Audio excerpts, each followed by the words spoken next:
Assalamualaikum warahmatullahi wabarakatuh. Perkenalkan, kami dari kelompok 12 Manajemen Strategi kelas B yang beranggotakan Ainul Yakin, NPM 091, saya sendiri, Arya Yuda Nugraha, NPM 101, Dennis Valentino, NPM 314, dan Nian Kalima, NPM 219 900000203. Nah, di sini kami akan menjelaskan terkait matriks BCG dan matriks GE, tentang apa itu matriks tersebut dan bagaimana matriks tersebut bekerja. Next. Nah, di materi yang telah dijelaskan oleh Ibu Rati sebelumnya, kita tahu bahwa strategi perusahaan itu sangat banyak. Salah satunya adalah kedua matriks yang akan kita bahas kali ini. Untuk matriks yang pertama, saya akan menjelaskan tentang matriks BCG ini. BCG Matrix merupakan matriks yang dirancang oleh grup Boston Consulting pada tahun 1970-an. Ini adalah matriks yang membantu dalam perumusan strategi dan pengambilan keputusan terkait manajemen strategi perusahaan. Matriks BCG ini tuh dikembangkan dan dipopulerkan oleh Bruce Henderson untuk Boston Consulting Group pada tahun 1970 untuk membantu perusahaan dengan menganalisis unit bisnis atau lini produk mereka. Tujuan utama matriks Boston Consulting Group ini adalah untuk mengetahui produk manakah yang layak mendapat perhatian dan dukungan dana agar produk tersebut bisa bertahan dan menjadi kontributor terhadap kinerja perusahaan dalam jangka panjang. Secara umum, perusahaan harus menjaga portofolio yang seimbang dari produk yang dipasarkan. Portofolio tersebut bisa dalam rentang produk dengan pertumbuhan tinggi maupun pertumbuhan rendah. Sebuah produk dengan pertumbuhan tinggi membutuhkan beberapa upaya dan sumber daya untuk memasarkannya, untuk membangun saluran distribusi, dan untuk membangun infrastruktur penjualan, dengan harapan produk tersebut dapat membawa keuntungan di masa depan. Next. Nah, di dalam matriks BCG ini tuh ada dua sumbu, yaitu sumbu X yang tidur, yang merupakan pangsa pasar relatif, dan sumbu Y yang berdiri, yang merupakan tingkat pertumbuhan pasar. Nah, saya mulai dulu dari sumbu Y, atau tingkat pertumbuhan pasar, adalah proyeksi tingkat penjualan untuk pasar yang akan dilayani. Menghitung tingkat pertumbuhan pasar terdiri dari bentuk pertumbuhan industri dan tingkat pertumbuhan produk sehingga memberikan pengetahuan yang adil tentang posisi produk atau SPU dibandingkan dengan industri. Pertumbuhan pasar menggambarkan jangkauan organisasi atau menunjukkan perkembangan organisasi. Teori di balik matriks ini mengasumsikan karena itu bahwa indikasi tingkat pertumbuhan yang lebih tinggi disertai tuntutan pada investasi. Selanjutnya adalah sumbu X. Sumbu X merupakan sumbu pangsa pasar relatif yang merupakan bagian penjualan industri total sebuah perusahaan di sebuah pasar tertentu. Ini adalah pangsa pasar perusahaan dibagi dengan pangsa pesaing terbesar. Pangsa pasar relatif berfungsi sebagai kekuatan perusahaan di segmen pasar yang relevan. Posisi pangsa pasar relatif didefinisikan sebagai rasio dari pangsa pasar satu divisi tertentu terhadap pangsa pasar yang dimiliki oleh pesaing terbesar dalam industri tersebut. Semakin tinggi nilai pangsa pasar suatu perusahaan, semakin besar proporsi pasar yang dikendalikannya. Nah, selanjutnya dalam matriks BCG ini tuh dibagi menjadi di 4 kuadran yang dengan tipenya masing-masing. Yang pertama ada cash cow, lalu ada stars, ada question mark atau tanda tanya, dan ada dogs. Mari kita bahas karakteristik masing-masing kuadran. Yang pertama, saya akan membahas tentang kuadran cash cow atau yang bergambar sapi. Kategori ini memiliki pangsa pasar relatif yang tinggi, tetapi bersaing dalam industri yang pertumbuhannya lambat. Disebut sapi perah karena menghasilkan kas yang lebih dari yang dibutuhkannya. Makanya mereka seringkali diperah. SBU yang terkenal dalam dan berhasil memerlukan investasi yang lebih kecil untuk mempertahankan pangsa pasarnya. SBU ini menghasilkan banyak uang yang digunakan perusahaan untuk membayar tagihannya dan untuk mendukung SBU lain yang memerlukan investasi. Selanjutnya untuk kuadran kedua ada kuadran star yang bentuknya bintang. Kategori ini merupakan peluang jangka panjang terbaik untuk pertumbuhan dan profitabilitas bagi organisasi. Divisi dengan pangsa pasar relatif tinggi dan tingkat pertumbuhan industri yang tinggi juga. Seharusnya kuadran ini menerima investasi yang besar untuk mempertahankan dan memperkuat posisi dominan mereka. Kategori ini adalah pemimpin pasar, namun bukan berarti akan memberikan arus kas positif bagi perusahaan, karena perusahaan harus mengeluarkan banyak uang untuk memenangkan pasar dan mengantisipasi para pesaingnya. Stars tidak bisa berpuas diri saat mereka berada di atas, karena mereka dapat segera diambil alih oleh perusahaan lain yang memanfaatkan tingkat pertumbuhan pasar. Selanjutnya adalah kuadran ketiga, yaitu kuadran question mark atau yang bergambar tanda tanya. Kategori ini memiliki pangsa pasar relatif yang rendah, tapi mereka bersaing dalam industri yang bertumbuh pesat. Biasanya kebutuhan kas perusahaan ini tuh tinggi dan pendapat kasnya rendah. Bisnis ini disebut tanda tanya karena organisasi harus memutuskan apakah akan memperkuat divisi ini dengan menjalankan strategi intensif atau menjualnya. Unit bisnis ini memerlukan banyak uang untuk mempertahankan pangsanya, apalagi meningkatkannya. Manajemen harus berpikir keras tentang tanda tanya mana yang harus coba untuk dibangun menjadi bintang dan mana yang harus dibuang. Dan untuk kuadran terakhir ada kuadran dog yang bergambar anjing. Kategori ini memiliki pangsa pasar yang rendah dan juga tingkat pertumbuhan yang rendah. Dengan demikian tidak menghasilkan atau mengkonsumsi uang dalam jumlah besar. Unit ini biasanya bisa dikatakan dengan impas, menghasilkan sedikit uang untuk mempertahankan pangsa pasar bisnis. Pada posisi anjing, produk berada pada pangsa pasar terendah dan kondisi pasar yang tumbuh sangat sedikit. Karena posisi internal dan eksternalnya lemah, bisnis ini seringkali dilikuidasi, divestasi, atau dipangkas dengan retrenchment. Next. Nah, selanjutnya saya akan menjelaskan bagaimana langkah-langkah dalam menerapkan matriks BCG ini. Dalam matriks BCG ini terdapat 4 langkah dalam melakukan penerapan matriks BCG ini. Langkah yang pertama adalah melakukan identifikasi dan membagi perusahaan dalam strategi bisnis unit atau SBU. Di sini perusahaan menganalisis unit bisnis, merek terpisah, produk, atau perusahaan sebagai unit itu sendiri. Pilihan unit mempengaruhi keseluruhan analisis. Oleh karena itu, diperlukan pendefinisian unit. Selanjutnya, perusahaan melakukan klasifikasi pasar dengan mendefinisikan pasar secara akurat untuk lebih memahami posisi portofolio. Lalu, langkah selanjutnya adalah langkah kedua, di mana perusahaan harus melakukan penilaian serta perhitungan terkait pangsa pasar relatif dan mencari tahu tentang tingkat pertumbuhan industrinya dalam SBU. Pangsa pasar relatif dapat dicari dengan menggunakan pembagian penjualan produk tahun ini dengan penjualan pesaing utama tahun ini. Sedangkan untuk pertumbuhan industri dapat dicari dengan mengurangi penjualan tahun ini dengan penjualan tahun lalu. Selanjutnya, hasilnya akan dibagi dengan penjualan produk tahun lalu. Nah, langkah ketiga adalah setelah kalian melakukan klasifikasi SBU di matriks, dari hasil yang kalian dapatkan di langkah sebelumnya, itu kita masukkan ke kuadran mana SBU ini. Apakah masuk ke kuadran sapi, bintang, tanda tanya, atau ada kuadran anjing. Lalu untuk langkah terakhir, setelah perusahaan menentukan kuadran mana yang ditetapkan, selanjutnya perusahaan melakukan perumusan strategi masing-masing kuadran yang didapat untuk solusi agar usaha dapat bertahan atau berkembang dalam jangka panjang. Next. Nah, setelah kita tahu langkah-langkah yang tadi sudah saya jelaskan, di sini saya akan mempunyai suatu contoh kasus terkait penerapan matriks BCG ini terkait perusahaan PT AHM atau Astra Honda Motor dalam produksi sepeda motornya. Langkah pertama adalah perusahaan AHM ini melakukan identifikasi SBU-nya. PT AHM merupakan pelopor industri sepeda motor di Indonesia. Sepeda motor terus berkembang dan menjadi salah satu modal transportasi andalan di Indonesia. PT AHM saat ini memiliki kapasitas produksi 4,2 juta unit sepeda motor per tahunnya.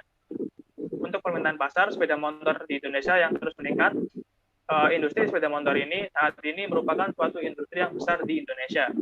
Lalu setelah kita mengidentifikasi, untuk langkah keduanya adalah melakukan penilaian dan perhitungan pangsa pasar serta tingkat pertumbuhan pasar PT AHM. Untuk perhitungan pangsa pasar relatif, PT AHM menunjukkan besarnya pangsa pasar dari jumlah penjualan sepeda motor Honda dibandingkan dengan pesaing potensialnya, yaitu jumlah penjualan sepeda motor Yamaha. Yamaha diasumsikan sebagai pesaing potensial karena dari data pada tahun 2012 dan tahun 2013, Yamaha menjadi produsen sepeda motor dengan penjualan tertinggi kedua di bawah PT AHM. Data yang digunakan adalah data jumlah penjualan sepeda motor tahun 2012 dan tahun 2013, serta data volume penjualan kompetitor, yaitu si Yamaha tadi, jumlah penjualan Yamaha di tahun 2012 dan di tahun 2013. Dijadikan sebagai pembagi dari total volume penjualan sepeda motor Honda 2012 dan tahun 2013. Berdasarkan perhitungan yang telah dicari menurut data, diketahui bahwa pangsa pasar relatif Honda tahun 2012 itu sebesar 1,68 kali. dan pada tahun 2013 sebesar 1,88 kali. Yang keduanya lebih dari 1, yang mempunyai arti menunjukkan bahwa PT AHM ini memiliki pangsa pasar yang lebih besar dibandingkan Yamaha, bahkan mengalami kenaikan sebesar 0,2. Nah, selanjutnya untuk mencari tahu pertumbuhan pasar, PT AHM melakukan perhitungan dengan rumus pengurangan total penjualan di tahun 2013 dengan 2012, selanjutnya dibagi dengan penjualan tahun 2012 dan dijadikan persen. Berdasarkan perhitungan dengan menggunakan matriks BCG di atas, maka dapat diketahui tingkat pertumbuhan pasar penjualan sepeda motor PT AHM sebesar 14,86%, yang berarti bahwa PT AHM ini memiliki pertumbuhan pasar yang tinggi. Oke, terima kasih. Selanjutnya kita akan menjelaskan tentang analisis posisi metrik. Setelah melalui perhitungan tadi kan ketemu hasilnya yang dihitung oleh Mas Yuda tadi kan. Sedangkan dalam matriks ini terdapat dua golongan, yaitu yang pertama golongan tertinggi dan golongan terendah. Untuk posisinya itu sendiri, relatif kompetitor dibedakan berdasarkan market share yang antaranya 1,0 dan 1,5, sehingga golongan tertinggi ini biasanya disebut dengan pemimpin atau leader. Kita masuk lagi dari hasil sebelumnya yang ditemukan bahwa tingkat pertumbuhan pasar PT AHM ini sebesar 14,86%. Hasil tersebut mengetahui bahwa PT AHM ini masuk ke golongan yang tinggi.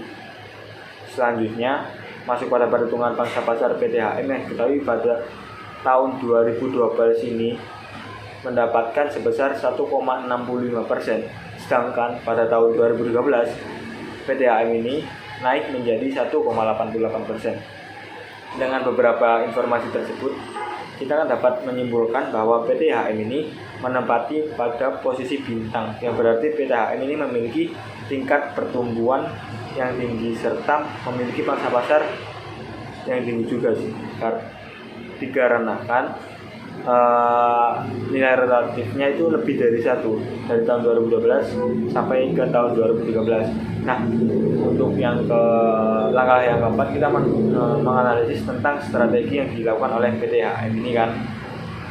Berdasarkan hasil dari matriks BCG tahun 2012 dan 2012, PT AHM ini menempati pada posisi bintang kan, seperti yang saya katakan tadi, dan dituntut untuk mempertahankan posisi tersebut.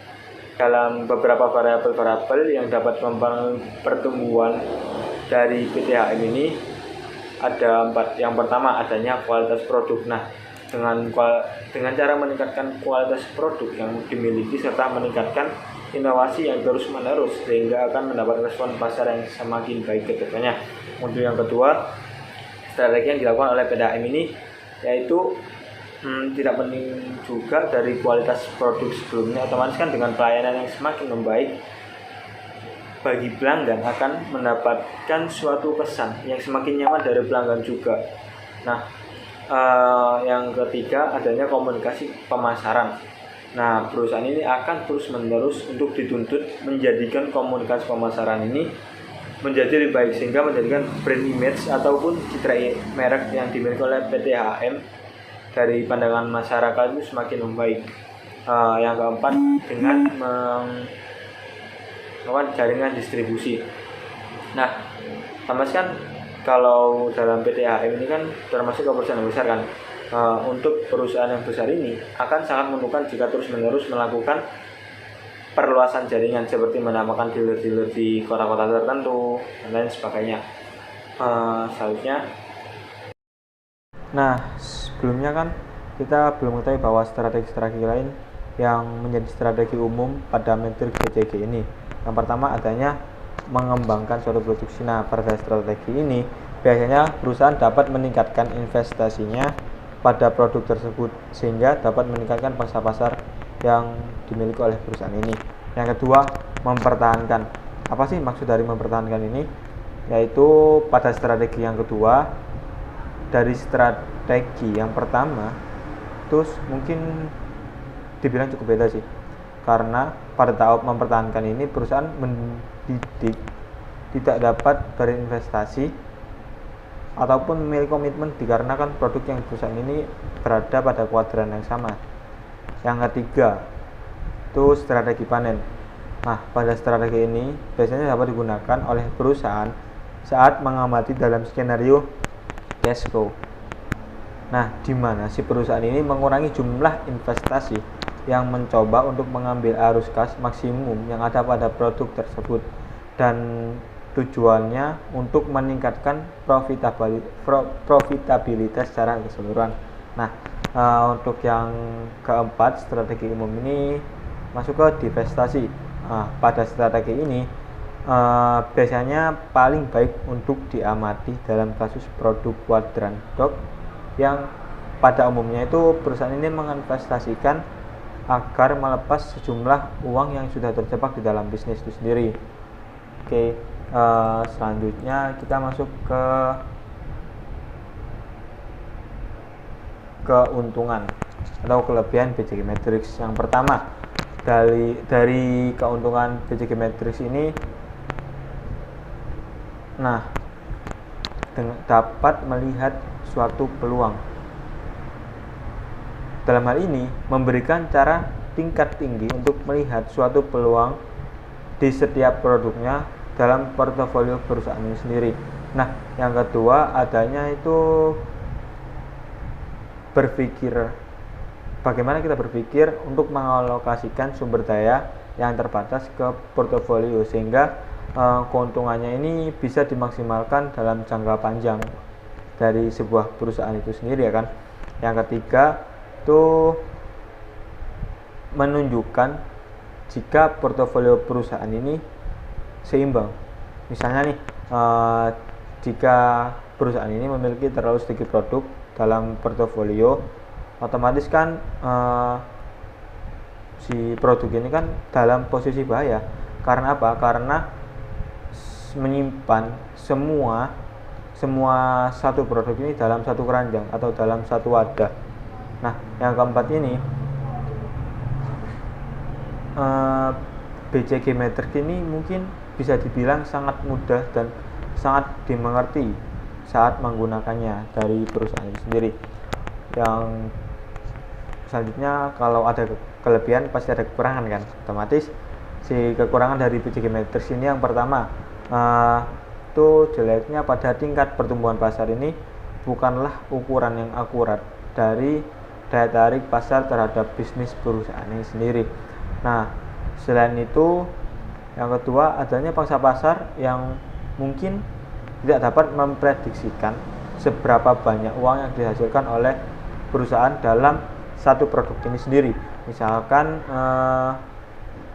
Toko ini dapat memperoleh keuntungan, sedangkan Stars dapat memiliki pangsa pasar yang tinggi dan pertumbuhan yang tinggi, tetapi beroperasi di industri dengan margin yang sangat rendah.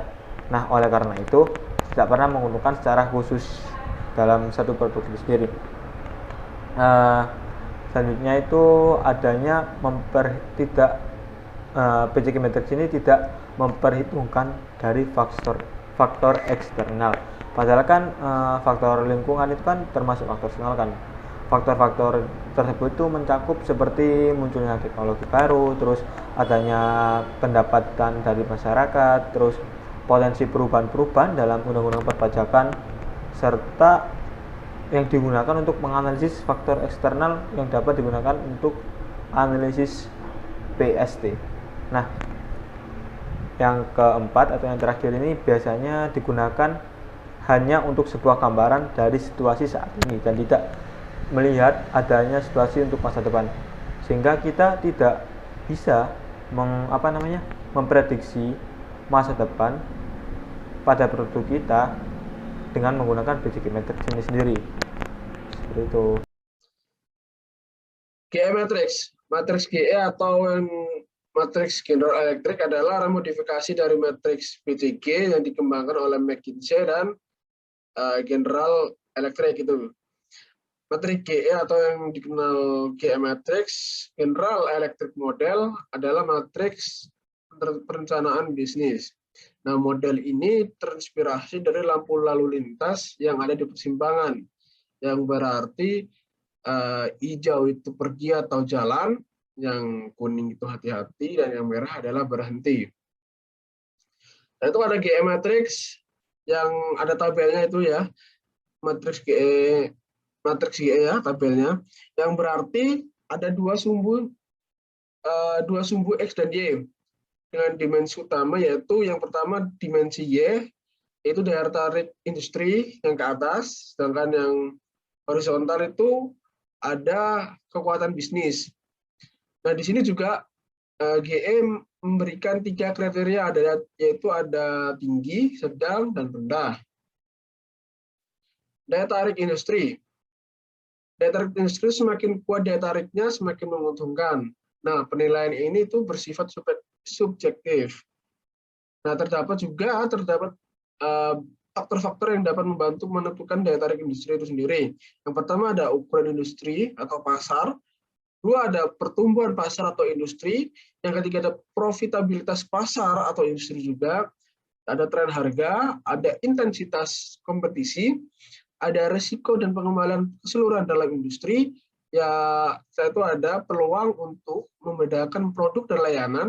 Itu yang terakhir adalah struktur distribusi.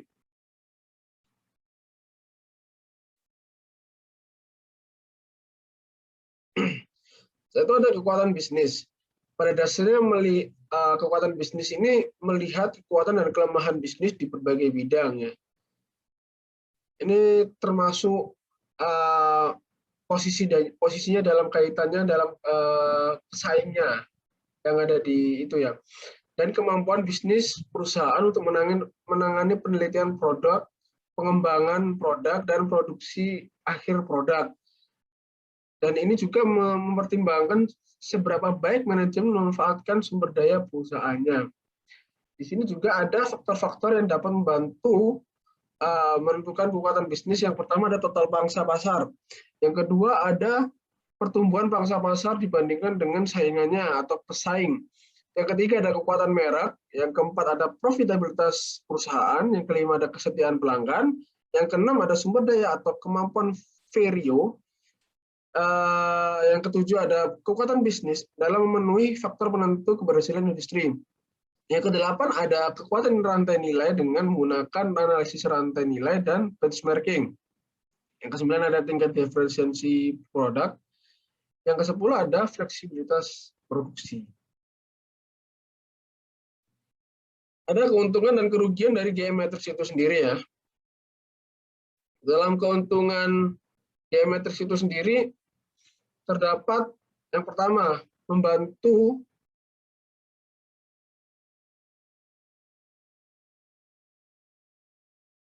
memproteskan sumber daya yang terbatas untuk mencapai hasil terbaik. Yang kedua, ada manajer menjadi lebih sadar bagaimana kinerja produk atau unit bisnis mereka. Strategi yang ketiga ada matriks, ini merupakan kerangka kerja portofolio bisnis yang lebih canggih daripada matriks BTG itu sendiri. Yang keempat ada mengidentifikasi langkah-langkah strategis yang perlu dilakukan oleh perusahaan untuk meningkatkan kinerja portofolionya. Sedangkan kerugiannya ada 3, yaitu yang pertama ada membutuhkan konsultan atau orang yang sangat berpengalaman untuk menentukan daya tarik industri dan kekuatan bisnis mereka seakurat mungkin. Yang kedua, ini adalah mahal ya, karena mahal untuk dilakukan ya. Terus yang ketiga ada tidak memperhitungkan sinergi yang dapat terjadi antara 2 atau lebih dari unit bisnis itu sendiri. Jadi tidak bisa diperhitungkan sinerginya jika ada 3 perusahaan lebih unit bisnis atau bahkan lebih dari itu. Implikasi strategis. Nah, di sini ada GE Matrix ya, di mana ada 3 opsi umum yang ada di tabel, yaitu yang pertama ada grow, yang kedua ada selektif, dan yang ketiga ada harvest. Di mana dalam kategori grow itu menarik investasi oleh perusahaan karena mereka berada dalam posisi untuk menghasilkan pengembalian tinggi di masa depan. Investasinya ini meliputi dengan investasi dalam penelitian dan pengembangan, akuisisi, ekspansi iklan dan merek, serta perluasan kapasitas produksi. Sedangkan selektif berada dalam posisi yang lebih ambigu atau tidak jelas, di mana mereka akan tumbuh di masa depan atau menjadi stagnan atau tetap di posisinya. Nah, investasi ini dalam kategori hanya boleh dilakukan jika ada uang yang tersisa setelah berinvestasi di unit yang menguntungkan. Sedangkan ada harvest, dalam kategori ini mungkin kinerja perusahaan berkinerja buruk dan pasar yang kurang menarik. Seharusnya ini tuh diinvestasikan jika mereka dapat menghasilkan lebih banyak uang daripada yang dimasukkan ke dalamnya. Kalau tidak, mereka harus likuidasi. Baik, selanjutnya kita membahas mengenai like analisis matriks GE McKinsey. Nah, kan sebelumnya kita membahas mengenai matriks GE McKinsey yang terdiri dari dua indikator, yaitu daya tarik industri dan kekuatan industri masing-masing unit bisnis. Nah, dari situ kita melakukan analisis dengan langkah pertama, tentukan daya tarik industri dari masing-masing unit bisnis. Dengan langkah-langkahnya, pertama itu buat daftar faktor ya, karena pertama perlu mengidentifikasi faktor mana saja yang harus diukur ketika memperhatikan daya tarik industri. Dengan mengetahui hal tersebut, dapat ketahui daftar faktor yang paling umum sehingga dapat memasukkan faktor-faktor yang sesuai dengan industri bisnis Anda tersendiri. Yang kemudian setelah mengetahui daftar faktor tersebut ditetapkanlah bobot. Nah, bobot ini penting karena dapat mengetahui seberapa penting atau prioritas dari setiap faktor dengan angka 0,1 hingga 1 dari angka 1 sampai ataupun 100. Begitu intervalnya yang harus ditetapkan oleh setiap faktor sehingga jumlah semua bobot itu harus sama. Kemudian yang ketiga itu setelah mengetahui faktor-faktor apa saja, kemudian menetapkan bobot, nah kita lakukan perankingan atau memberikan peringkat untuk setiap faktor. Nah, hal ini diperlukan agar dapat menilai masing-masing faktor untuk setiap produk atau unit bisnis Anda tersendiri, mulai dari antara 1 sampai 5 atau 1 sampai 10 yang menunjukkan misalkan angka 1 menunjukkan daya tarik industri rendah. Ataupun kalau intervalnya sampai 5 ataupun 10 itu daya tariknya semakin tinggi, jadi semakin kecil angkanya maka daya tarik industrinya semakin rendah. Kalau semakin tinggi maka semakin tinggi pula daya tarik industrinya. Kemudian yang terakhir, hitung skor total. Nah, setelah semua dilakukan bobot, kemudian dilakukan peringkat untuk setiap faktornya, dihitunglah skor total dari jumlah dari semua skor tertimbang untuk setiap unit bisnis. Skor berbobot ini dihitung dengan mengalihkan bobot dan peringkat, sehingga dapat membandingkan daya tarik industri untuk setiap unit bisnis. Nah, kalau misalkan ini hitung skor bobot, sangat diperlukan seorang yang ahli di bidangnya, seperti konsultan, sehingga dapat menentukan bobot atau menilai mereka secara lebih akurat begitu. Nah, yang kedua kita membahas mengenai kekuatan kompetitif. Nah, kan ini sebenarnya sama semua langkahnya, cuman yang dinilai itu lebih ke kekuatan kompetitif. Kan ada dua faktor yang ada di McKinsey seperti itu. Nah, sama saja langkahnya.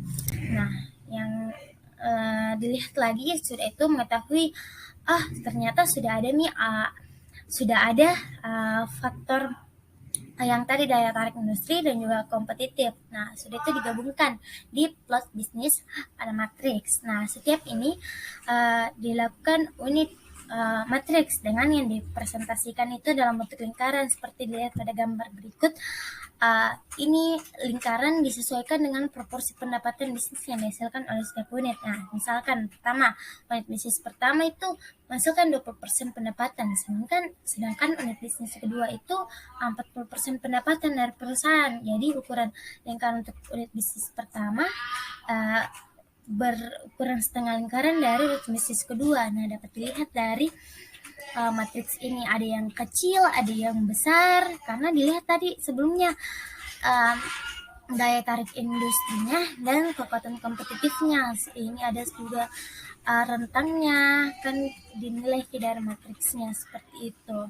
Nah, setelah diketahui semuanya, dilanjutkan dengan terakhir tidak, kita keempat itu menganalisis informasi. Nah, di situ kan tadi ada sebelumnya ini yang ketiga masih awam karena dia dalam bentuk lingkaran, mengetahui di mana titik-titik industri tersebut berada. Nah, setelah mengetahui itu dia mungkin dilihat dari yang pertama, kalau misalkan daya tarik industrinya tinggi, high, dan juga kekuatan produk atau unit bisnisnya juga tinggi, berada di dalam kotak investasi atau kembangkan, yang dimana suatu perusahaan harus berinvestasi dalam unit bisnis karena akan menyajikan hasil yang tinggi di masa yang akan mendatang dengan tetap mempertahankan atau menumbuhkan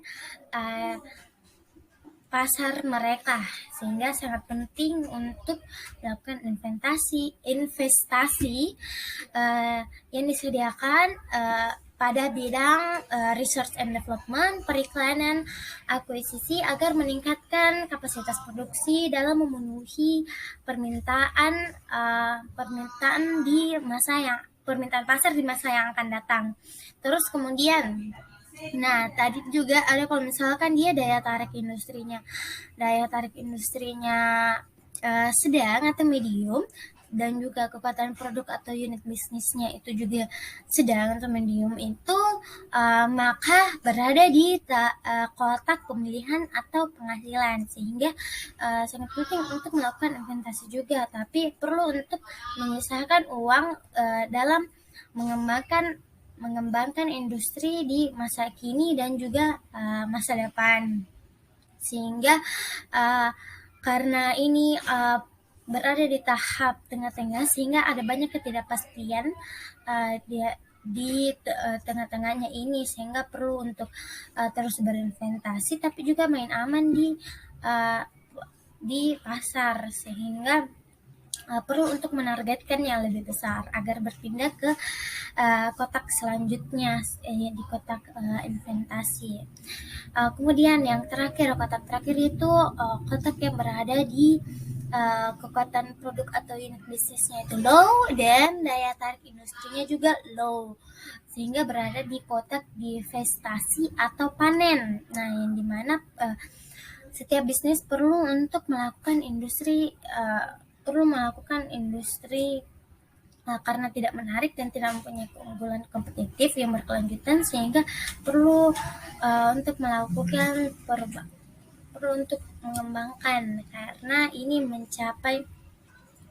berada di tahap yang titik rendah seperti itu. Jadi setelah diketahui kan sebelumnya di sini mungkin masih awam dilihat. Jadi kalau misalkan tadi ini yang lingkaran 1 berada dia di high, berada di kotak investasi. Kemudian kalau misalkan yang ini yang di tengah ini yang agak kecil itu berada di medium seperti itu. Jadi bisa dianalisis, bisa diketahui informasi yang didapatkan. Dan yang terakhir, meskipun kita sudah melakukan analisis matriks GE, perlu untuk senantiasa identifikasi arah masa depan setiap unit bisnis, karena matriks GE yang dikembangkan oleh McKinsey ini hanya memberikan gambaran mengenai daya tarik industri dan kekuatan bisnis dari unit bisnis, tapi tidak mempertimbangkan apa yang terjadi di masa depan, karena perlu ada tindakan-tindakan dari unit bisnis tersebut. Analisis lebih lanjut dapat mengungkapkan bahwa investasi ke beberapa unit bisnis dapat sangat meningkatkan posisi kompetitif atau bahkan industri mengalami pertumbuhan besar di masa depan. Hal ini sangat dipengaruhi oleh keputusan yang diambil mengenai investasi di masa yang akan datang, seperti itu. Jadi ketahuilah di mana bisnis Anda berada, mungkin melalui analisis matriks GE ini. Itu saja dari saya, terima kasih. Perbedaan kunci antara matriks BCG dan GE yaitu ada 6. Yang pertama, ada matriks BCG dapat dipahami sebagai model pertumbuhan atau PA dengan bangsa yang mencerminkan pertumbuhan bisnis dan paksa pasar yang dimiliki oleh perusahaan.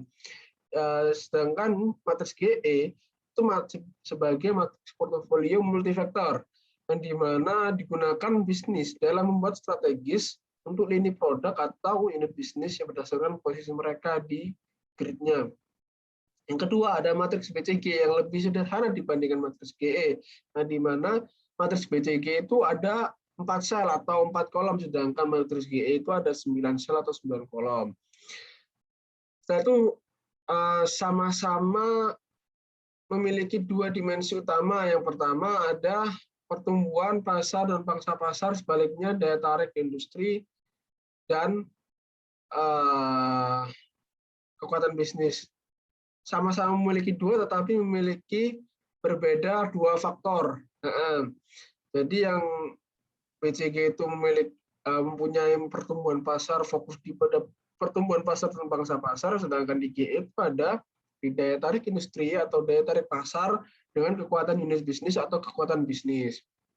Yang keempat, ada matriks BCG yang digunakan oleh perusahaan untuk menyebarkan sumber daya mereka di antara berbagai unit bisnis. Sebaliknya dengan perusahaan menggunakan matriks GE untuk memprioritaskan investasi di antara berbagai unit bisnis mereka. Satu yang kelima, ada dalam matriks BCG hanya ukuran tunggal yang digunakan, sedangkan dalam matriks GE beberapa ukuran digunakan. Satu ada yang keenam, matriks BCG mewakili dua tingkat pertumbuhan pasar dan pangsa pasar, itu tinggi dan rendah, sedangkan di matriks GE ada 3 tingkat, yaitu kuat, rata-rata, dan lemah. Dan daya tarik industri itu ada tinggi, sedang, dan rendah.